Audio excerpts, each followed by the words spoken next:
সুন্নিদেরকে সুন্নিয়ত করার কারণে কেউ যদি বন্ধ বলে গালি দেয়, আমরা সুন্নিরা রাগ করি না।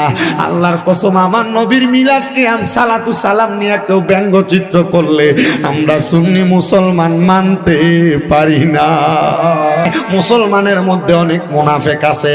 দেখছেন আপনারা কিছুদিন আগে মুসলমানের মতো পাঞ্জাবি লাগায়া, মাথার মধ্যে টুপি লাগায়া, আমার নবীর দুরূদ শরীফ নিয়া ব্যঙ্গ কইরা কইরা বিয়ার মধ্যে কত সুন্দর ভিডিও ফেসবুকে আপলোড দিছে। আমি বলবো রে ভাইরা, নবীর দুরূদ তোমার ভালো লাগে না, পইরো না। নবীর দুরূদ তোমার পছন্দ হয় না, তুমি পইরো না।